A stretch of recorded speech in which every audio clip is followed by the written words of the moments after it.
Andre is also the EEO Affirmative Action Diversity Coordinator for Anoka County. I ask that you please join me in welcoming him for a fantastic final session for the day. So first off, how many people have been in a session that I've conducted before? Please raise your hand. All right, I can tell the same jokes. All right. Part of that bio is a little bit dated. I was with Anoka County as their affirmative action officer. Wonderful time there. I got my PhD in DE&I work there. I did such an excellent job that after I left Anoka County, they actually closed the position.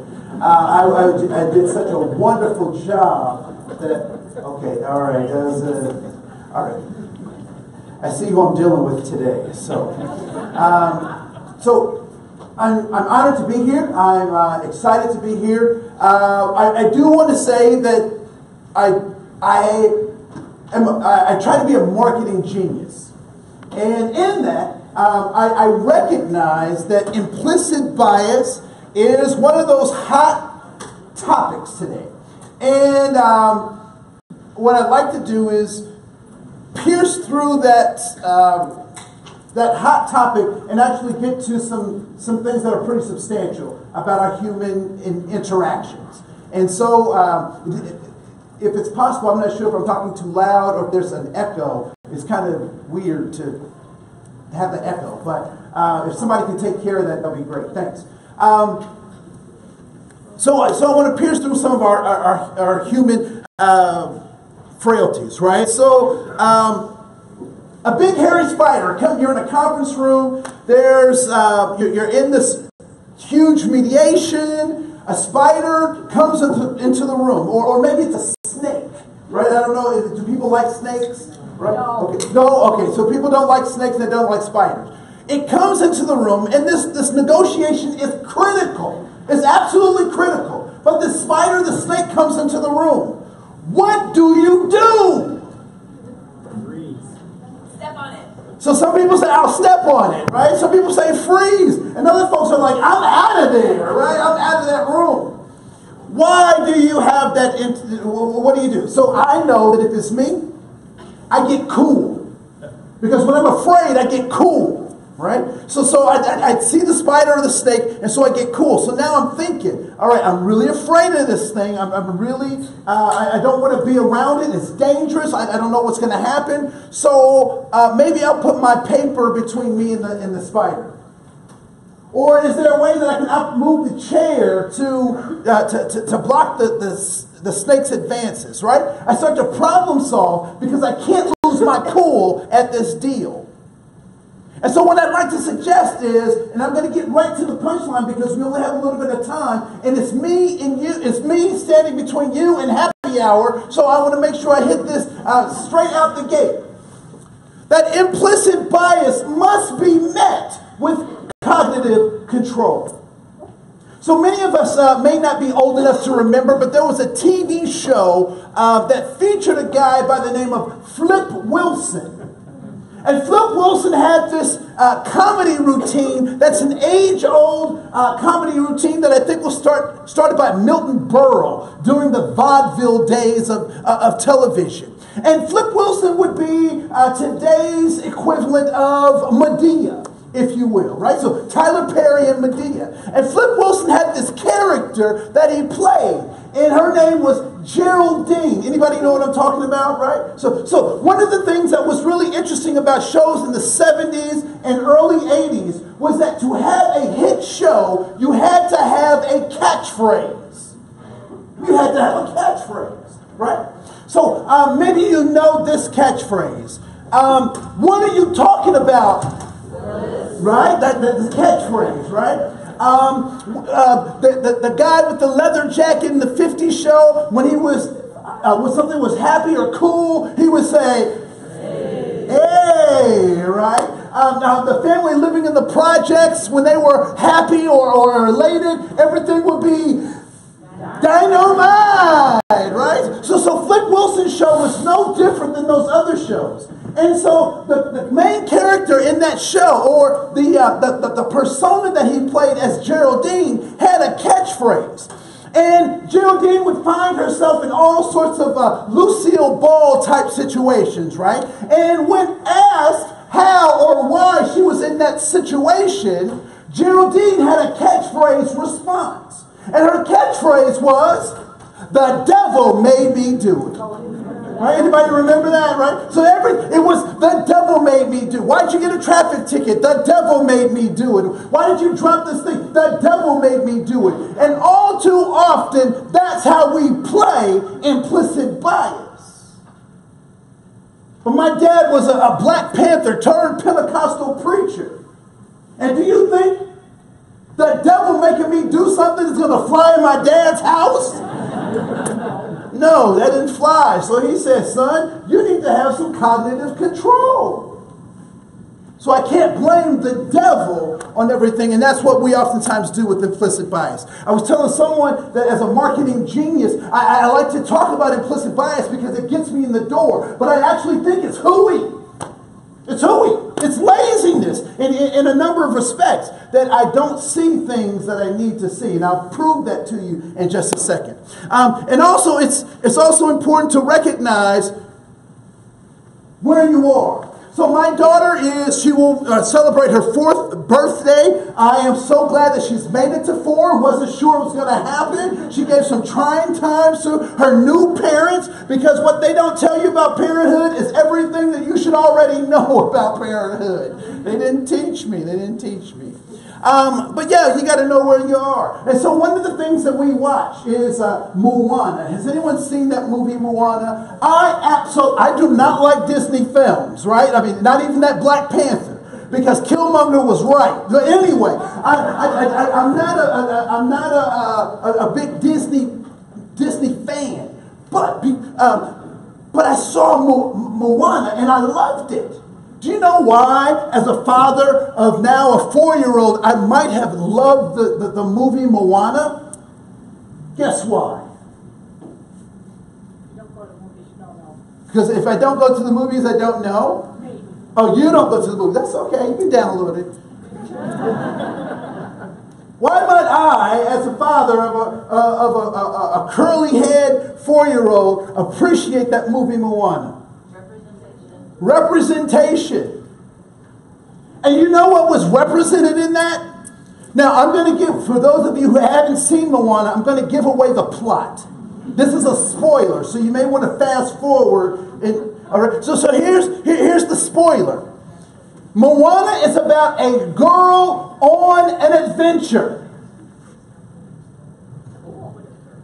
That's it. I mean, that's it. She's not chasing love. She's not chasing from love. She's not trying to convert anybody. She is just on an adventure. And believe it or not, there are no other Disney films with that as the primary theme. So I love it. I love it. So she's off on this adventure. And she's learning how to sail. She doesn't know how to move around the world. And so she finds her Yoda, if you will, right? Her guide, her mentor. And one of the things he says in the movie that really touches me and informs how I see the world was when he said to her, "You have to know where you are to know who you are." So he's teaching her how to use her hand as a sextant, line it up with the horizon and the stars. And so if you know where you are, you know who you are.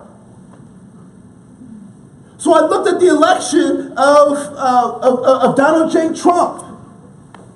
And it reminded me of where I was, because it was important for me to know who I am. And we've been sold a bill of goods. We've been tricked into thinking that this election was something that it wasn't, that our current political environment is something that it's not. This map is supposed to represent what? What is it supposed to represent? Electoral college. The Electoral College, and what else? The little people? What about the colors? Talk to me about the colors. Red for Republican. Red for Republican. Blue for Democrat. Blue for Democrat, right? That's what it's supposed to represent. Now, I find it interesting when we talk about red and blue in terms of those gangs, it's okay. But when we talk about Bloods and Crips, it's a whole other thing. A gambit is being run on us. A gambit is being run on us. So let's talk about this red and blue stuff, right? And so if you look kind of close at the top, you can see there's Minnesota. That was the 1980 elections where President Ronald Reagan was the victor. And there were three blue states. One is Minnesota. The other was Georgia. And then West Virginia. I don't know what West Virginia was doing, right? But why those blue states in 1980? Why didn't Reagan get those blue states? Yeah, right. So give it up for Walter Mondale and for Jimmy Carter for carrying their own states. Let's give it to them. Give it to them, right? My daddy used to say it's a poor dog that can't wag his own tail. So you at least got to get your own state, right? The gambit that's been run on us is very interesting as well. So if you look at the other United States map, what you'll also see, particularly if you look at Minnesota, and I know you can't see it way in the back, but you have access to the PowerPoint. You'll also notice that there are three primary areas in Minnesota that are blue. One is the Iron Range. The second is, or the Arrowhead, if you will. The second is the metropolitan Twin Cities. The other is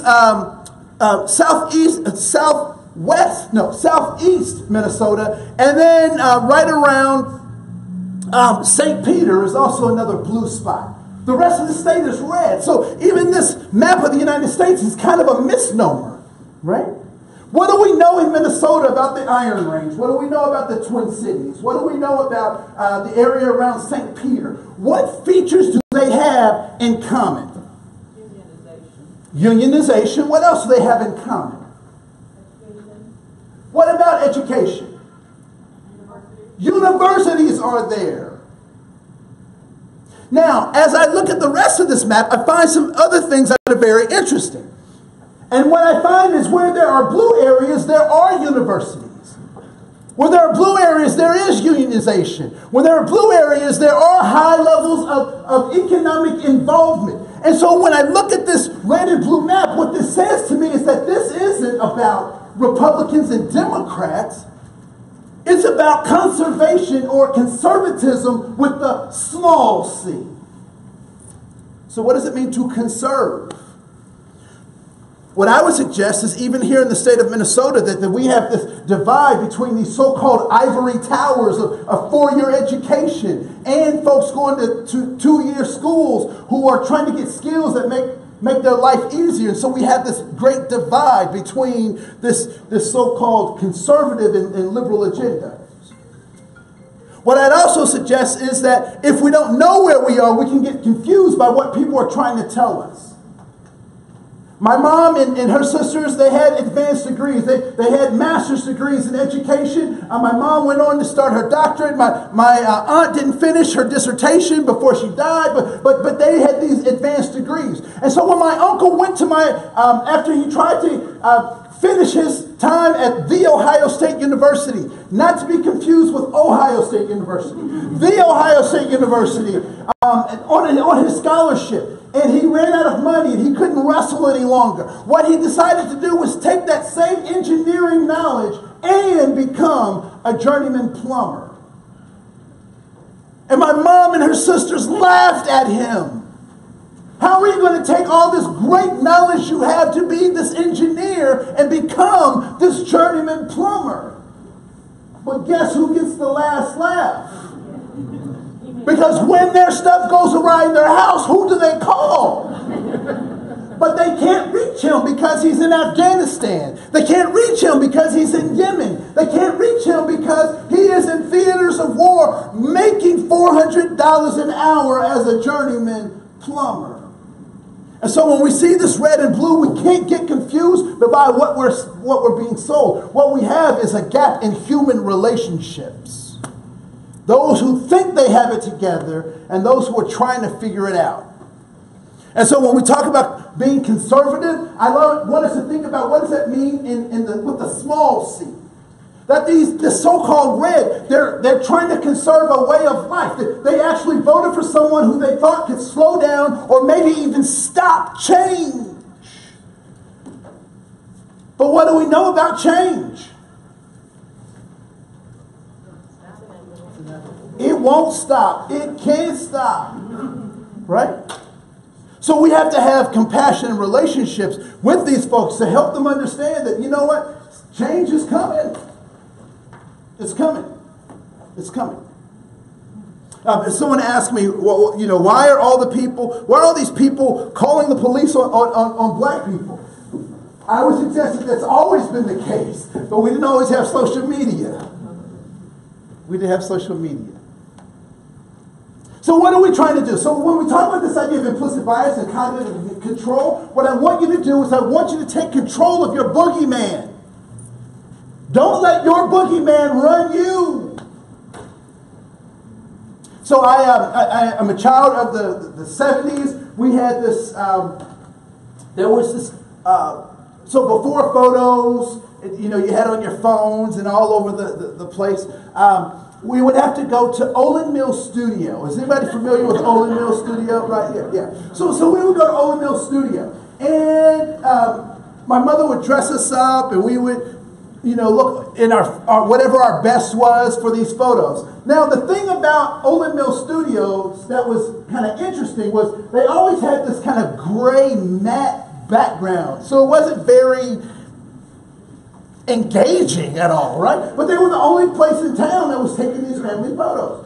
So we would go every major holiday to get these photos. Now, the thing about that time is that when you took a photo, what did you have to do before you got your photo back?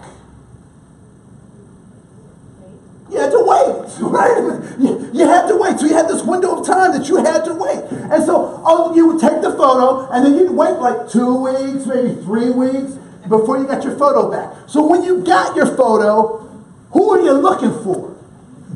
You're looking for yourself. So you're like, what did I look like on that day? Right? And now you look back at those pictures, you go, what was I doing with those bangs? Like, really, what was that? Right? Okay, nobody from the 80s? Okay. All right, my aunts were the only ones with bangs? Okay. So I started thinking about that same kind of concept. And what if you took a picture and you knew you were in the picture, and you got that picture back, and the first time this ever happened to you, you saw the picture, you knew you were there, everybody else knew you were there, but when you looked at the picture, your face wasn't there. What would you think? What would you think? What were your first thoughts? What's that? There's some kind of mistake. The machine messed up, the camera messed up, the technician must have messed up, because I'm not in this picture that I know I was in. But what happens now at year 4, 5, and 6, and this continually happens? What do you start to think? That it's not a mistake, it's on purpose. What about year 10, 11, and 12? You stop taking pictures. You got a complex about you in pictures. I just don't do pictures. I don't do pictures well. Because anytime they take my picture, I don't show up.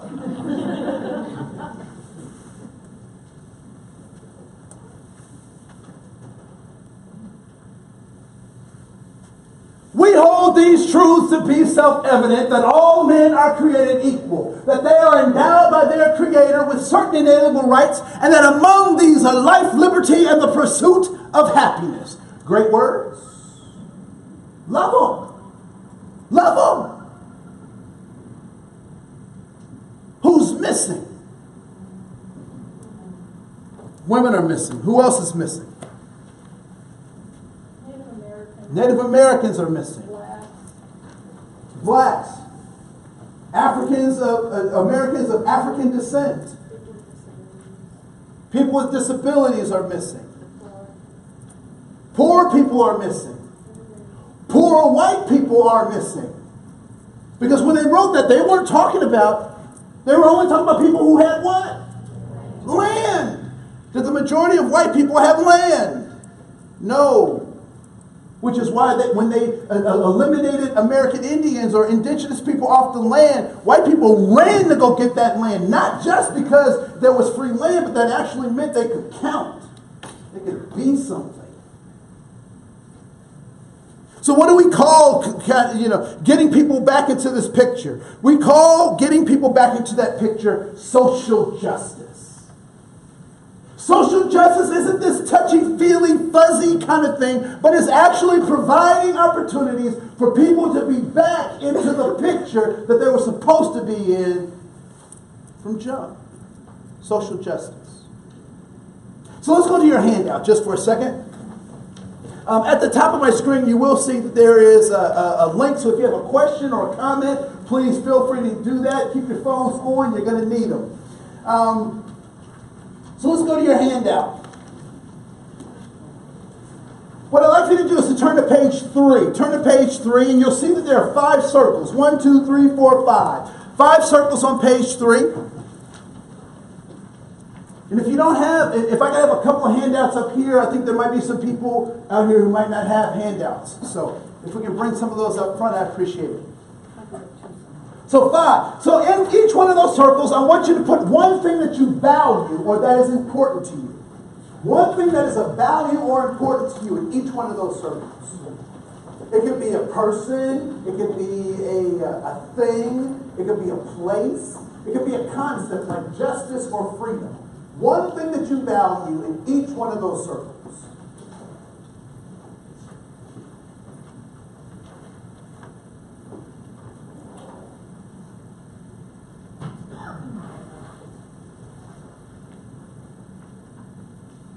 One thing I forgot to mention, I'm not a speaker.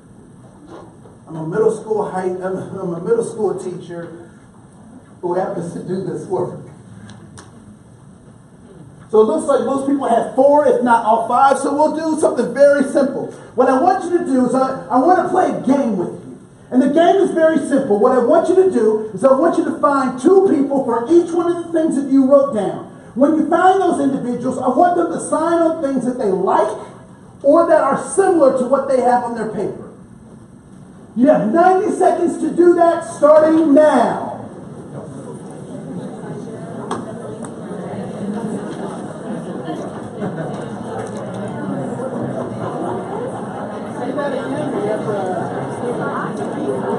So find 2 people for each of the things that you wrote down. Have them sign it.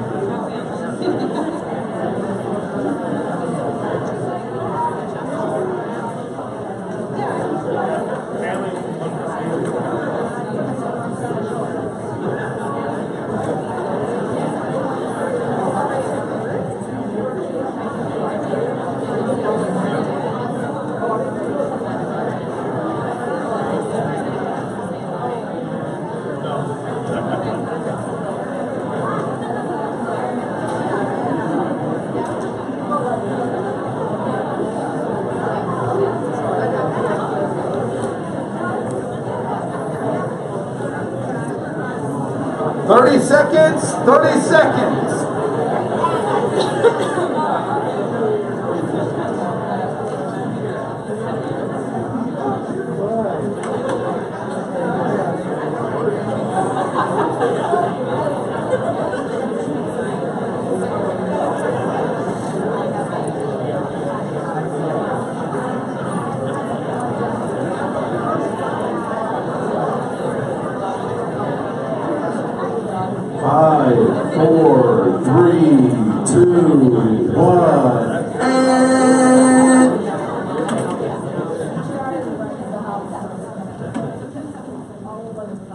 So as you were going around the room or at your table, were there things you saw in other people's papers and you were like, man, I should have wrote that down, right? What were some of those things that you saw on someone else's paper?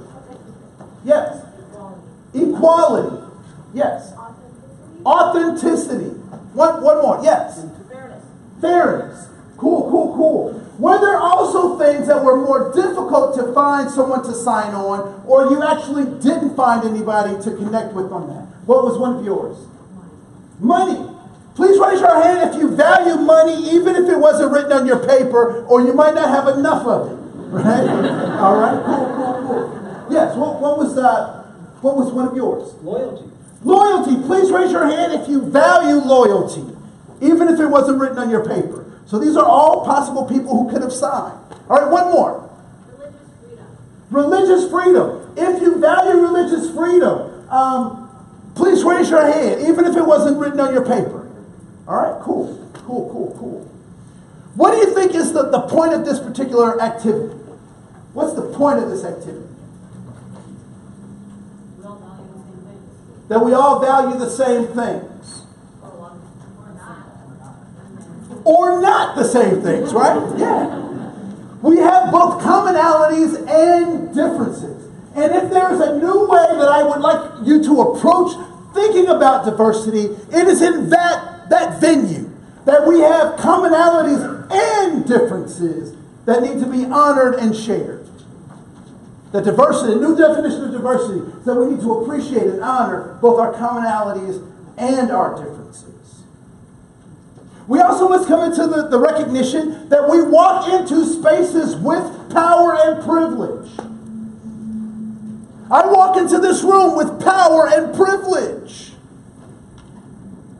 I'm African American. My native language is English. I'm a conservative Christian. I have degrees after my last name. I'm 6'2". I'm a cisgendered male. I am heterosexual. I'm married and have a 4-year-old daughter. I'm mildly attractive and extremely humble. But all of those things give me power and privilege, some of which I worked for and some of which I did not work for. But if I don't take account of my own power and privilege, then it becomes a weapon when I try to apply that I had this power and privilege. Why didn't you accomplish those kinds of things? So what I'd like for you to do now is take about 30 seconds, 45 seconds to talk with your neighbor about what your power and privilege is. Starting now.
I know that I did not give folks enough time to share, but I hope that this becomes the start of conversations that you have in your circles of influence. That this becomes the start of conversations you have in your circles of influence. So one of the things when we look back at these 5 things, I wonder how many of those things in those 5 circles has anything to do with your race or your ethnicity?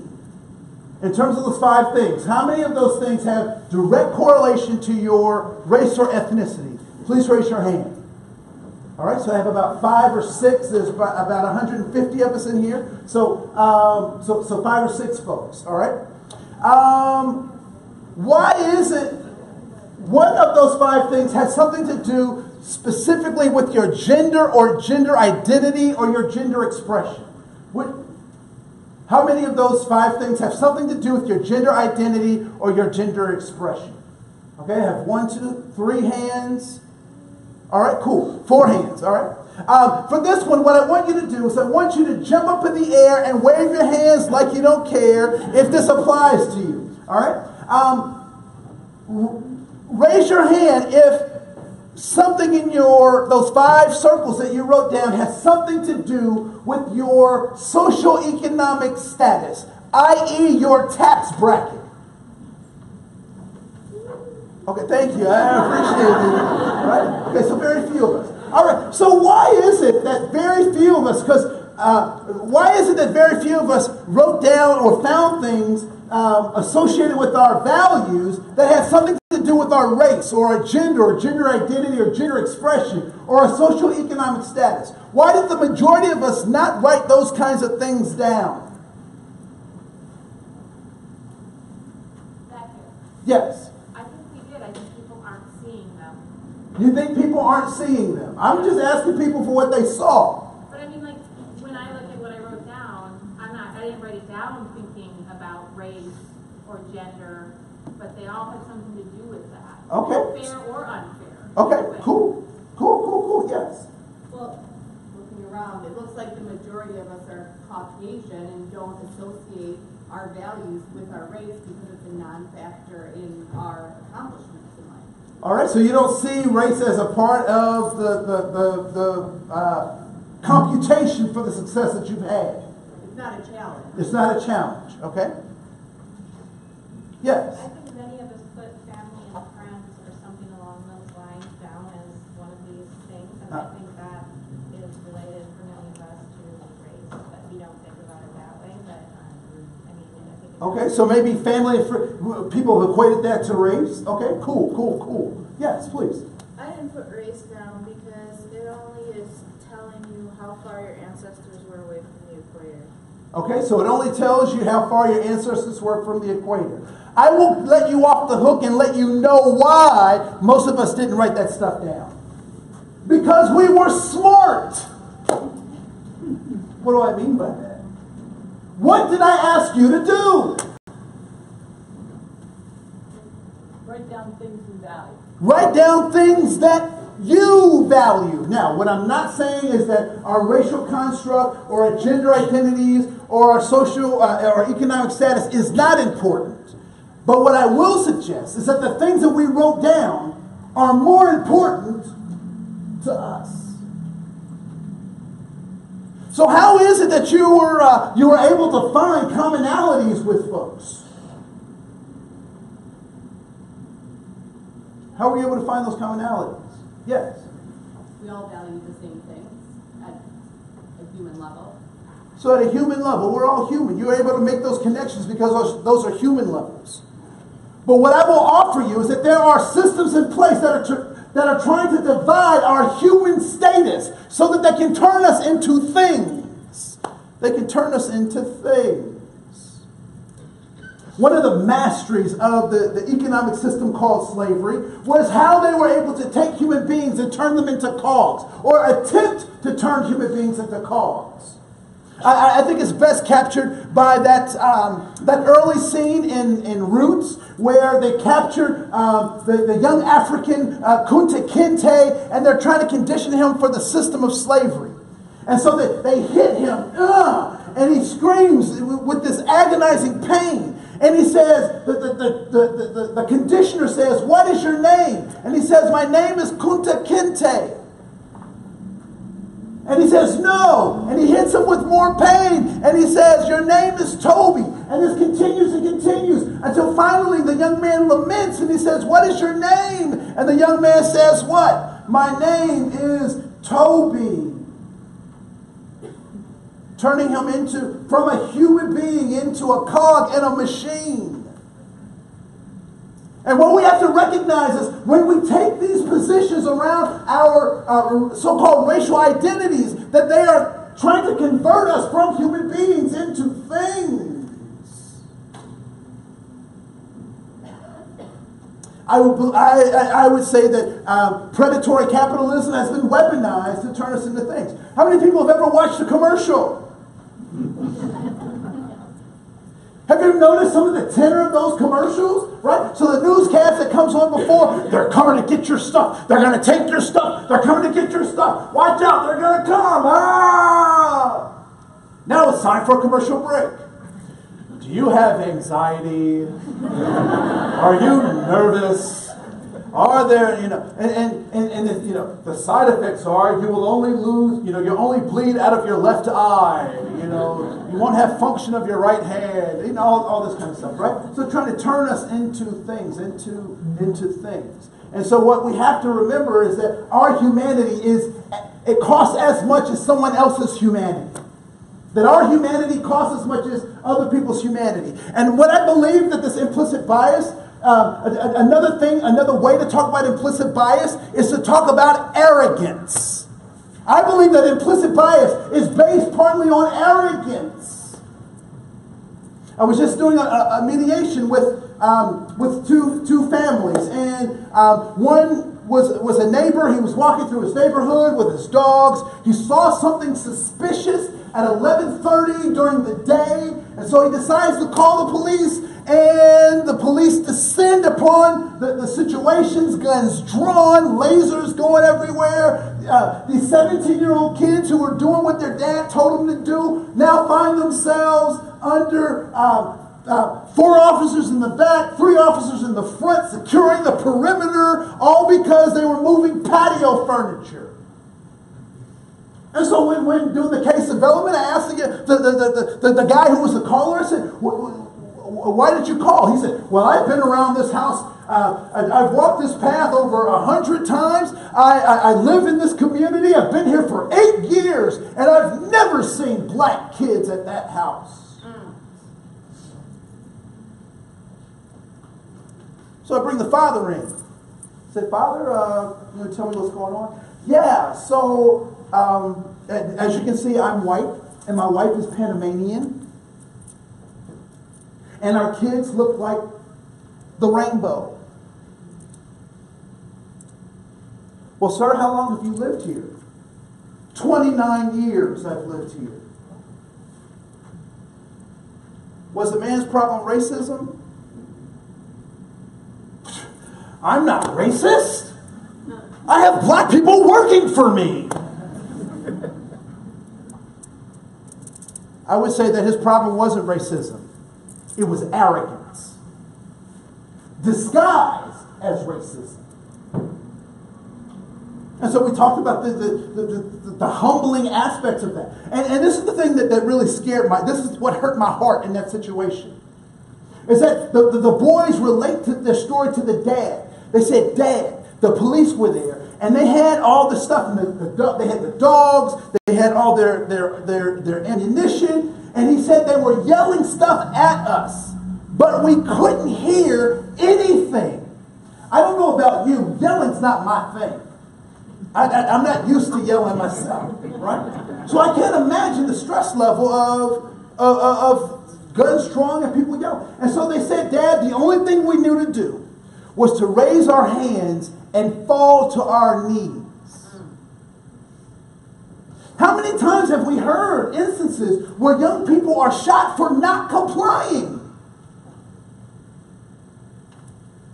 Could it be possible that the level of stress engaged in that process limits people's ability to actually do what they're asked to do due to the stress level?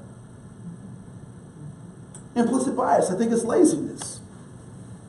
I think it's arrogance. But I think it's something we can do something about. So let's go to that center circle, right? So you have the 5 circles on the outside. You have that center circle. And what I'd like for you to do is let's call this the pie of all human knowledge. What I want you to do is to cut yourself a piece of pie the size of what you know of everything there is to know. So cut yourself a piece of pie of what you know of everything there is to know. Humor me, humor me, humor me. I can't make it small enough. You can't make it small enough, right?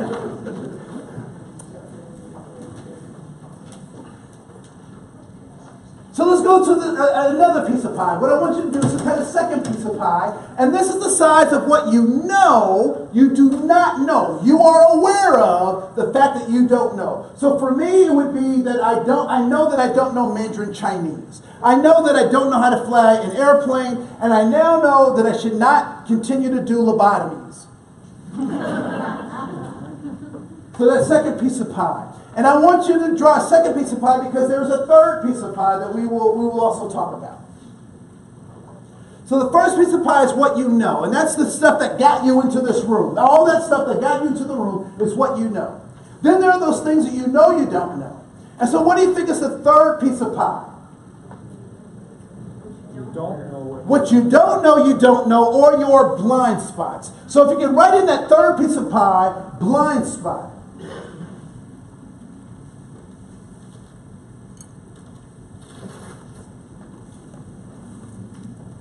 If we look at the totality of that circle, we might call that a paradigm. And what is a paradigm? Possibly status quo. Paradigm. P-A-R-A-D-I-G-M. I used to say paradigm. I was hooked on phonics. It worked for me. Paradigm. A paradigm is simply the way you see the world. So write that down. The way you see the world. Now, whose responsibility was it to give you your first paradigm, your first set of worldviews? Your parents, your family, your guardians, the people who took care of you. Now, where did those parents, guardians, and people who took care of you, who adopted you, where did they get their paradigm? From their parents. And where did they get their paradigm? From their parents, right? Have you ever received a copy of a copy of a copy of a copy of a copy?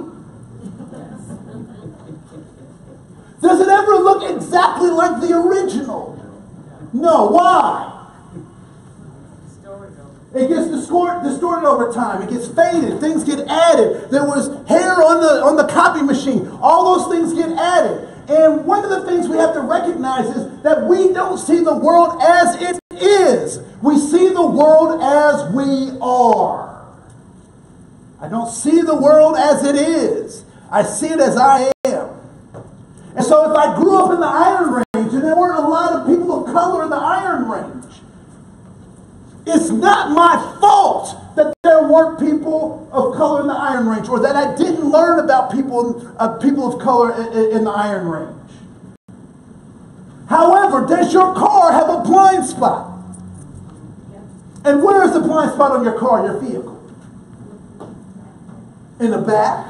All right, where else? On the sides, right? There's always a smart aleck that's like underneath, right? Yeah, so in the back, on the sides, or right by your shoulders, there are these blind spots. And if you drive a Hummer, the whole thing is a blind spot, right? The blind spot is not your fault. However, what?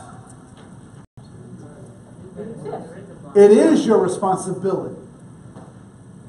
And so if I didn't grow up in a community where there are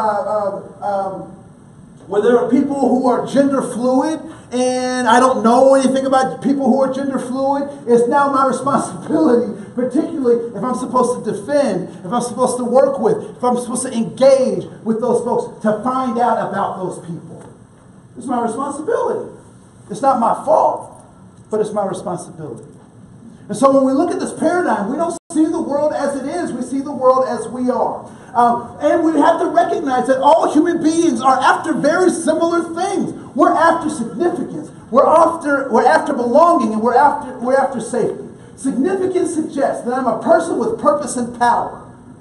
That I was born to do something. I can be of service. I can add something to this human existence. Suggests that I want relationships with people who understand my purpose and power. And lastly, I want to be physically, emotionally, spiritually safe. To be in relationships with people who understand my power and my purpose. And so we also have to recognize that although we want very much the same things, how we get those things is very different. Because some of us get caught up in these obstacle illusions. Obstacle illusions. Artificial barriers to authentic human relations. Part of those obstacle illusions is this concept of race.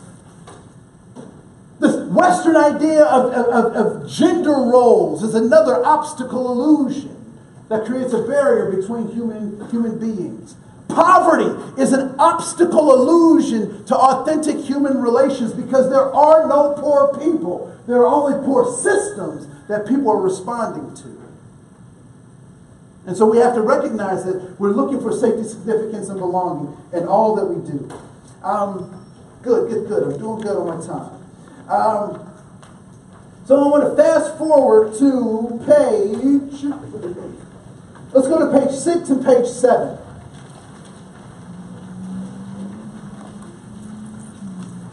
This implicit bias, cognitive control, taking control of our boogeyman.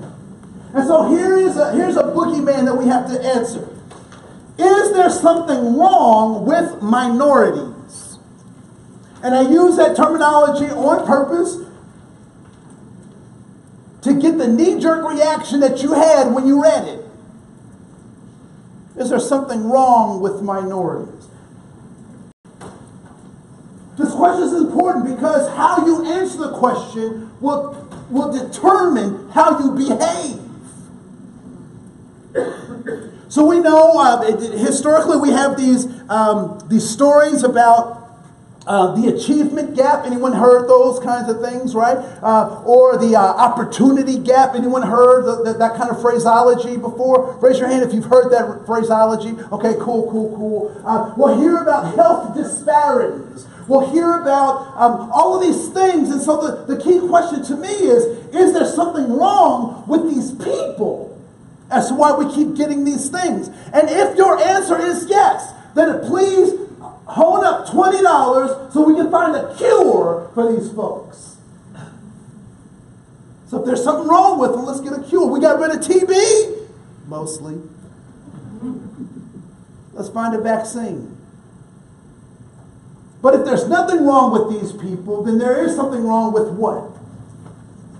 The systems that they operate in. So we have to start looking at those systems.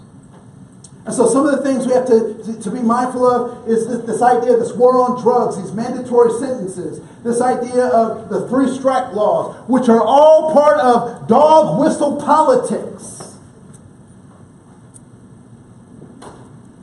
Reverse discrimination is this cry of this dog whistle politics. I don't want to take responsibility that maybe I just got bad luck this time, so I'm going to call it reverse discrimination. We also have to recognize that we all come from this idea we come from having historical trauma. That there are these stories that if we tell the truth about, we'll find that we have lots of commonalities. I find it interesting that the Irish have a lot more in common with the Native Americans than we typically talk about. But one group we hold in high esteem in terms of how they chose to adapt to their oppression. The other we demonize for coming up with the same strategy for the same oppression. St. Patrick's Day is a celebration of drunkenness and of coping with being conquered people. But Native Americans do it, and we call them all sorts of names associated with that. The other is understanding institutional racism. And that institutional racism is a part of our fabric in our society. And so we have to be mindful of that as we engage with it. And ask ourselves, is it possible that I'm encouraging, by saying that someone is not the right fit for a job, could I be a part of this institutional racism? Because I never got a degree in my college, my universities, none of them offered a degree in fit. So how do I ever fit in if I've never had the opportunity to be trained on how to fit?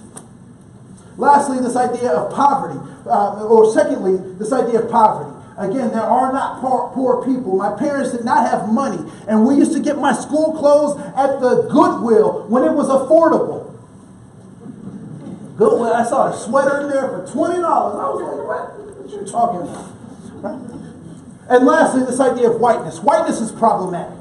And why is whiteness problematic? Because it turns human beings into things. And what I mean by that is that this idea of whiteness goes unexamined. Whiteness works when it's unexamined. But when we start looking at whiteness and we start listening to white people, we'll recognize that white people will say that not all white people are equal. Because what do white people call white people who don't measure up to the level of sophistication that most white people think they should? White trash. They call them white trash, disposable people. They call them rednecks. They call them Hoosiers, right? And so when we talk about this idea of implicit bias, we can't let race not be something that we think about or talk about because it's there. It's there all the time. This is my last exercise, and I'll let you go so you can go hit happy hour. My last exercise is simply this. Those of you who have smartphones, if you have a smartphone, pull your smartphone out. And if you have a dumb phone, you can pull that out too. I don't want to discriminate, right? But in terms of pay equity, and this is what I'm talking about, this idea that implicit bias oftentimes is about laziness, right? When we talk about pay equity, how do we talk about it? How does it get talked about?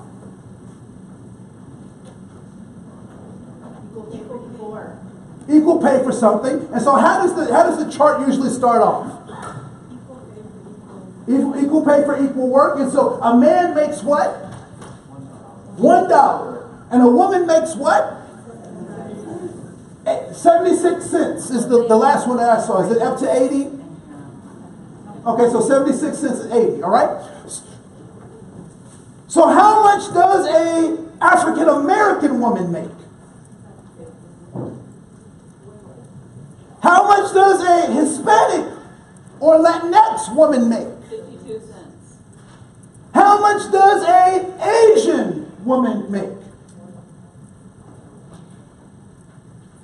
When we start looking at having some color consciousness and we don't use the lazy way that we talk about, we start to see a different kind of dynamic play out. African American men don't make that dollar. Asian men make a dollar plus. Latinx men make 55 cents according to the Pew research. And so we can't let our implicit bias be an excuse for doing shoddy work. It's our responsibility to take a hold of that boogie monster. Reach under that bed and say, monster, get out of here. Do you know how many times I've chased monsters from under beds and out of closets?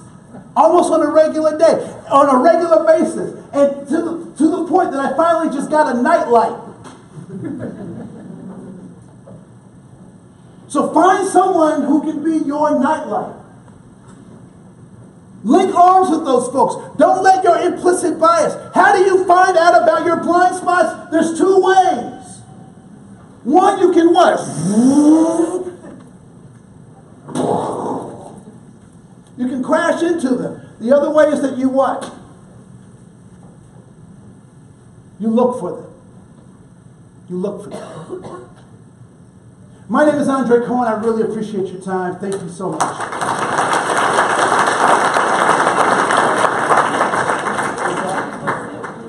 I didn't tell you what to do? Oh, no, I was going to... I just wanted to see if you had a smartphone. I mean, if you're doing social media, give you a reason to...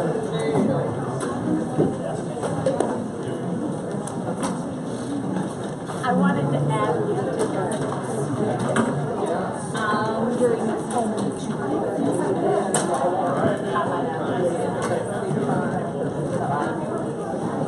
and there ended up being a whole accusation.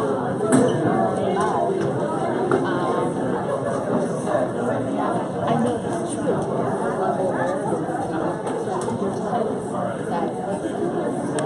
Not that they'd ever I've had people done that, but that's just about the level of error is so that it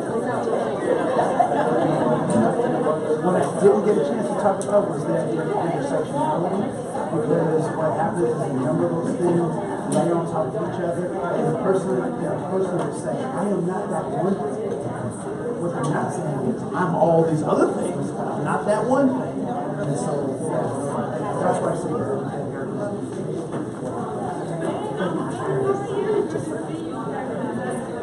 Yeah, it was excellent. Is this the one from the FMLA trying to be responsible? This is the way to do it. Yeah. So, yeah, absolutely. So thank you for your time. Do you do this like all over? What do you? Yeah.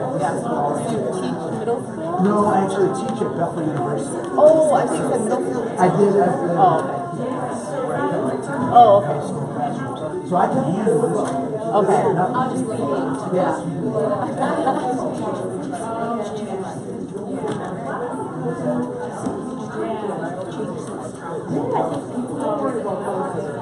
Well, I actually we have values.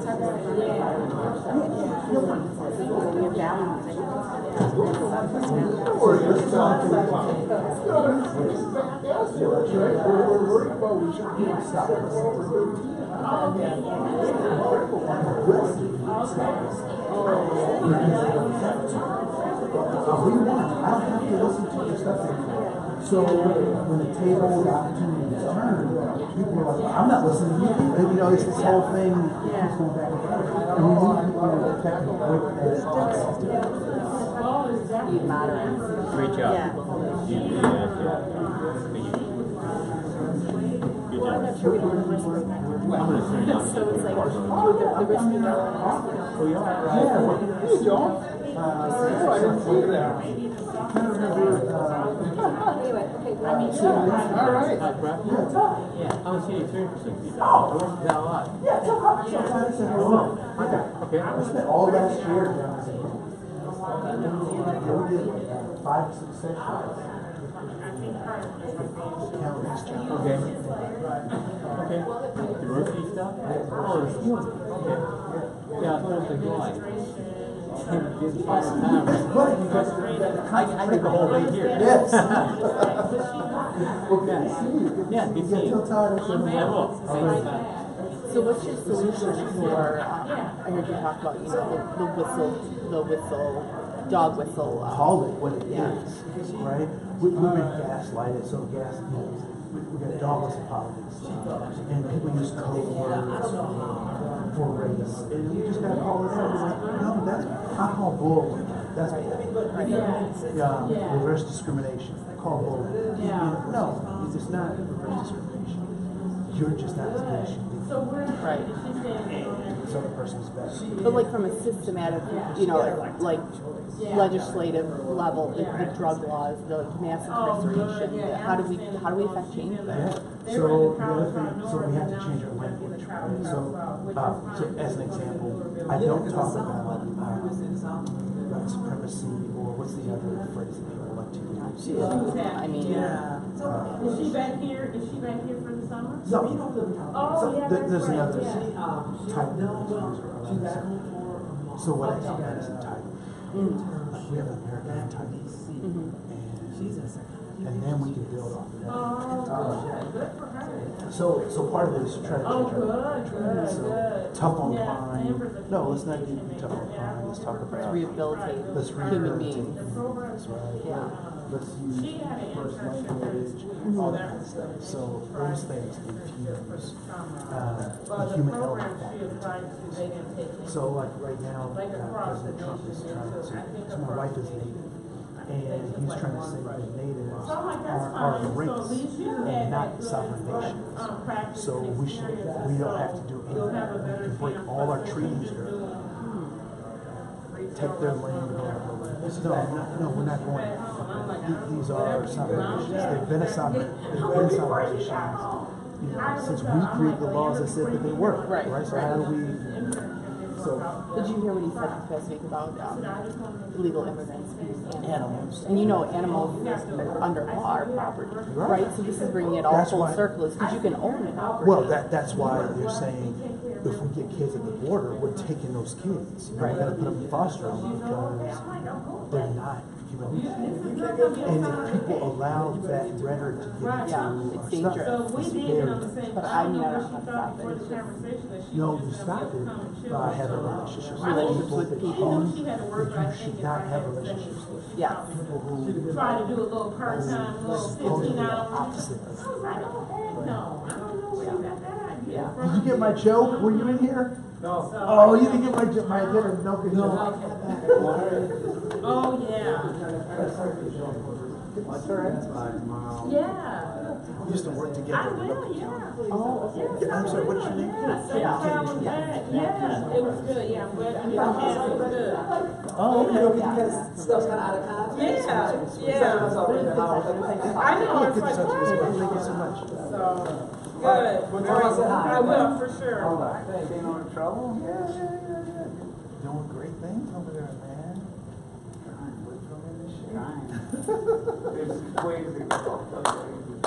I just saw Soma at we were at a Soma, and so that was my point. You would say anything different? Oh, you know. Yeah. Now, did you finish your PhD?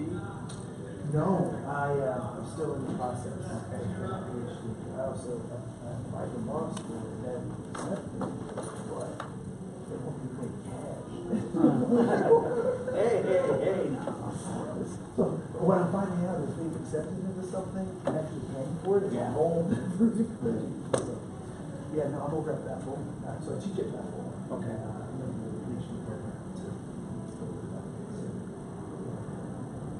That's great.